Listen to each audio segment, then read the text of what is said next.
दोस्तों नमस्कार, मैं पंडित वेदभूषण शर्मा आप लोगों के सामने एक बार फिर।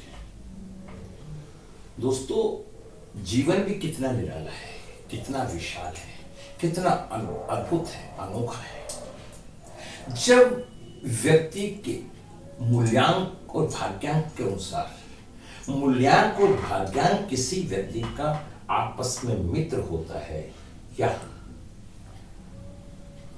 प्रेम पक्ष होता है, तो उस व्यक्ति का जीवन कितना विशाल होता है और कितना धुरंधर होता है।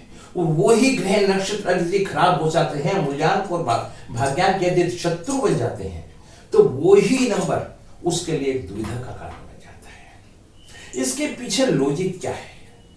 इसके पीछे एक ही लॉजिक है कि हमारी प्रारब्ध में नकारात्मक सोच रही, जिस कारण से अब जब हमें जो नंबर मिले मूल्यांक या भाग्यांक, वो नकारात्मक मिले। जब मूल्यांक और भाग्यांक 4 और 9, 4 और 8 राहु केतु, राहु मंगल जैसे योग बन जाते हैं, तो हमारे जीवन में कष्ट कष्ट कष्ट, दुविधाएं दुविधाएं बन जाती हैं। दोस्तों, मैं आपको बताना चाहता हूं, आज मेरे विषय है नकारात्मक ऊर्जा को कैसे बदले। आज हमारे संसार में जो भी कुछ खेल है वो नकारात्मक और सकारात्मक ऊर्जा का है, इससे ज्यादा कहीं भी कुछ भी नहीं है। हर चीज के पीछे ऊर्जा का खेल है। हर व्यक्ति के अपने अपने व्यू हैं। हर धर्म ने हर विधान ने अपनी अपनी बातों को, सकारात्मक और नकारात्मक ऊर्जा को ठीक करने के रास्ते अपने अपने तरीके से, अपने अपने ढंग से बनाए हैं। हर व्यक्ति का उद्देश्य व्यक्ति को एक सरल और सही मार्गदर्शन करना है। नकारात्मक ऊर्जा और सकारात्मक ऊर्जा जानिए। सकारात्मक उपाय और नकारात्मक विचार, शारीरिक एक मानसिक जीवन नरक के समान। व्यक्ति का आलसी होना, गुस्सा करना, विश्वास ना करना या हर बात पे डरना। मैं आपको ये बातें बहुत तरीकों से समझा सकता हूं, वीडियो को बहुत लंबा बना सकता हूं, लेकिन मैं पॉइंट टू पॉइंट मेन कुछ बातें बताना चाहता हूं और फिर उसके बाद मैं उसके कुछ उपाय भी बताना चाहता हूं। इनके पीछे क्या लॉजिक है? दोस्तों, नकारात्मक ऊर्जा की उत्पत्ति क्यों होती है? जब हमारे मन में मोह, लालच, मोह बस जाता है, पनप जाता है, तब हमारे अंदर एक नकारात्मक ऊर्जा की उत्पत्ति हो जाती है। अब आप कहेंगे कि लोभ तो सबके मन में है, लोभ है जब भी काम। वो लोग उसे लोभ नहीं कहते, वो अपना कर्म करके कुछ धन की प्राप्ति करता है, वो उसकी मेहनत की मजदूरी है। और एक व्यक्ति घर बैठा बैठा अपनी प्लानिंग से सबका धन इकट्ठा करना चाहता है, सब कुछ चीटिंग करना चाहता है, धोखे से किसी चीज की प्राप्ति करना चाहता है। ये नकारात्मक सोच होती है। नकारात्मक सोच जब हमारे शरीर के अंदर उत्पन्न होने शुरू हो जाती है, तब वो नकारात्मक सोच एक घर कर लेती है, अपना स्थान बना लेती है। हमारे शरीर के अंदर विकृतियां, बीमारियों की उत्पत्ति होनी शुरू हो जाती है। जितने लोग छोटी उम्र में रोगी बन जाते हैं, वो कहीं ना कहीं नकारात्मक ऊर्जा के शिकार होते हैं। जैसे डिप्रेशन होना, मानसिक तनाव, भय का होना, ट्रेन में जाना, ये डिप्रेशन बोलते हैं। डिप्रेशन का अर्थ सीधा सीधा सा है चंद्रमा खराब। चंद्रमा खराब होने का उद्देश्य धीरे जैसा है। अगर आप किसी का कोई नुकसान कर देंगे या किसी पर अत्याचार कर देंगे, तो आपके मन में एक घबराहट रहेगी, कहीं उसे ये मालूम ना हो जाए कि हमने ऐसा किया था। इस भय के वशीभूत उसके मन में एक विकृत विकार बन जाता है और वो अंदर तक अटैक करता है और शरीर को थोथला करता रहता है। दोस्तों, इसको थोड़ा सा समझो। नकारात्मक ऊर्जा, हम घर से जा रहे हैं अपने किसी काम से, बच्चा सो के कल मैं उठूंगा, बच्चा सीढ़ियों पर चढ़ता है, मैं ऊपर से गिर ना जाऊं। बच्चा घर में बंद है, घर में दरवाजा बंद है, अरे कोई चोर ना आ जाए, उसके मन में डर। जैसे जैसे पवित्रीकरण मन का होता चला जाएगा, मन में शुद्धिकरण की भावना जाती जाएगी और मन निर्मल होता चला जाएगा।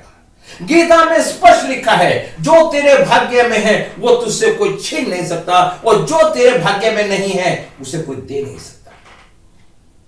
कर्म ही कामधेनु आए हैं। प्रार्थना ही पारस नहीं है। इसके शब्दों के अर्थों को सभी समझा।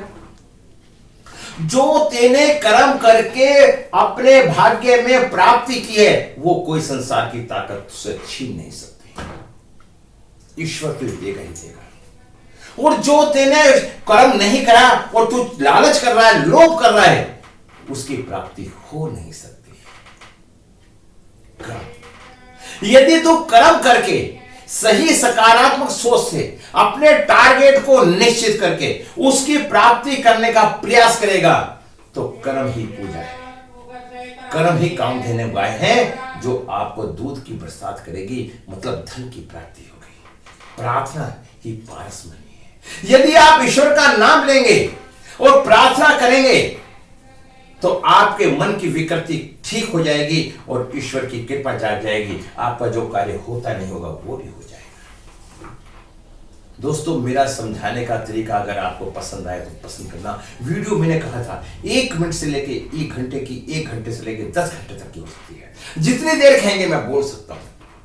पर बात क्या है, नकारात्मक सोच वाले व्यक्ति मात्र ये देखते हैं कि मेरा कहां से फायदा होगा। जो लोग वीडियो को पूरा नहीं देखते, खाली स्वार्थ के दृष्टिकोण से वीडियो को देखते हैं, उनके पीछे नकारात्मक सोच होती है। जितने लोग कमियां निकालते हैं क्योंकि उन्हें करना कुछ नहीं आता, वो सब नकारात्मक सोच होती है। दूसरे की तरफ उंगली उठाना ये नकारात्मक सोच होती है। एक बार आजमा के देखो काम को, फिर आपके जीवन में कितनी सफलता मिलेगी। दोस्तों, एक बच्चा इंटरव्यू देने के लिए जाता है। इंटरव्यू के लाइन में 10 बच्चे बैठे हैं, सीट तो एक है। अब आपके भाग्य में, किसके भाग्य में लिखा है सीट उसे तो मिलेगी, चाहे वो जानकार हो या अनजान हो। और अब मन में 10 के मन में भय हो रहा है, मेरा होगा नहीं होगा, नहीं होगा, होगा नहीं होगा। ये ऐसा सोचने से क्या आपका इंटरव्यू सेशन सही हो जाएगा? क्या आपको सफलता मिल जाएगी? बिल्कुल नहीं। जो तुम्हारे भाग्य में जिस भगवान ने जिस चीज को जहां लिख रखा है वो वहीं तो मिलेगी आपको। यदि आपने आईएएस एग्जाम की तैयारी करी है तो आप उसके इक्विवेलेंट पीसीएस लेवल के लिए योग्य हो जाओगे ना। जब आप मेहनत ही नहीं करोगे, ये सोच के बैठ जाओगे अजी मैं तो कर नहीं सकता, भगवान जो करेगा करेगा, मुझे कोई जरूरत ही नहीं है, तो क्या आपकी प्राप्ति होगी? कर्म ही कामधेनु गाय हैं। अभी मैंने क्या कहा, इन सब बातों को ध्यान रखिए। दोस्तों, वीडियो लंबी हो जाती है, मेरे पास बहुत लोगों का फोन आता है कि वीडियो लंबे मत बनाया करो। अब मैं इसके आपको कुछ उपाय बता देता हूं। दोस्तों, सब में पहले मैं बताना चाहता हूं, हमारे 2 शरीर होते हैं, एक शरीर और एक सूक्ष्म शरीर। सूक्ष्म शरीर का मतलब मकसद क्या होता है? अहंकार, मोह, माया से बना हुआ होता है। और स्थूल शरीर पंच तत्वों से बना होता है। जब इसका अंत हो जाता है, जल जाता है या देहांत हो जाता है, तो वो जो स्थूल शरीर है वो रह जाता है। उसका संबंध सीधा सीधा कैसे होता है? परमात्मा से होता है। वो परमात्मा की शक्ति होती है।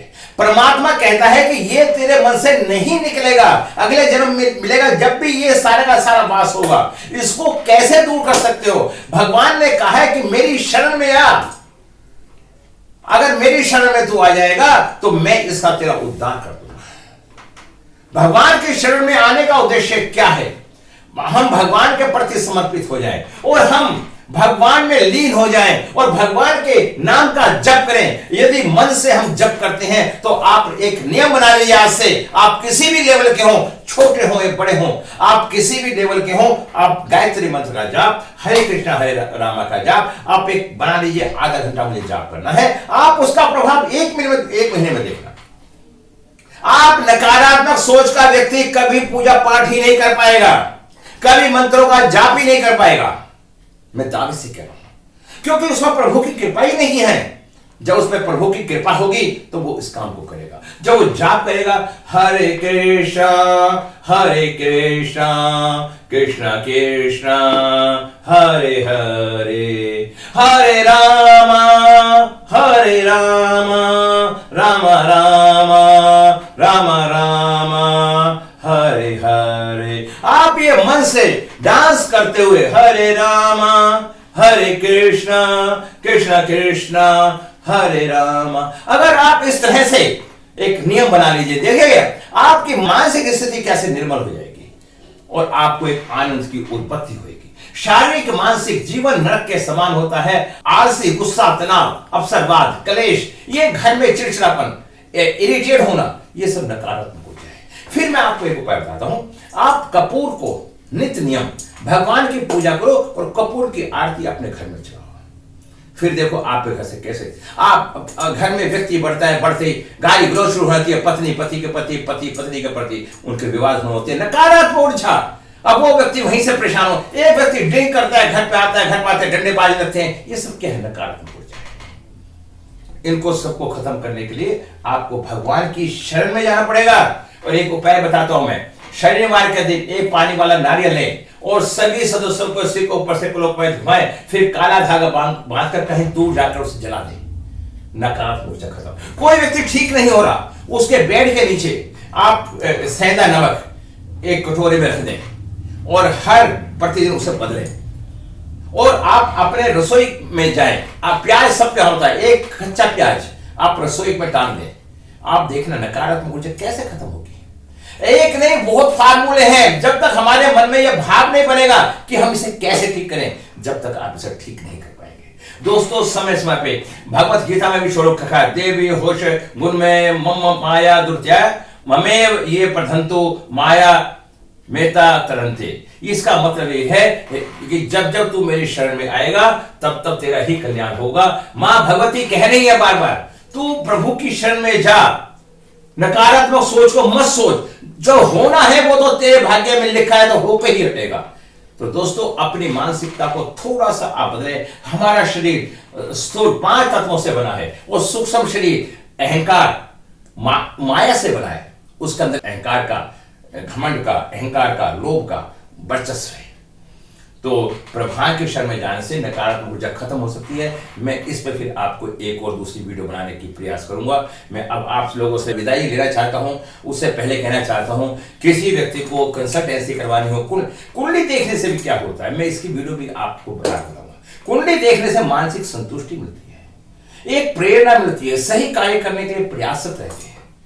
क्रूर ग्रहों का जब हमारे लगन पे प्रभाव आ जाता है, हमारे में नकारात्मक सोच बन जाती है। ये और मेरी फीस दोस्तों मात्र 1500 रुपए है।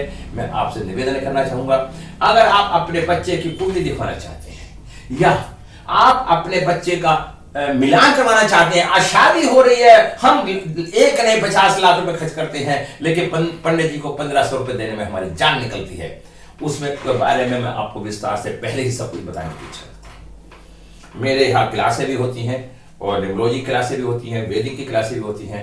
मेरे यहाँ कल से वैदिक की क्लास चालू होने वाली है। यदि किसी को इच्छा हो तो उस क्लास में एडमिशन ले सकता है। नमस्कार, जय हिंद।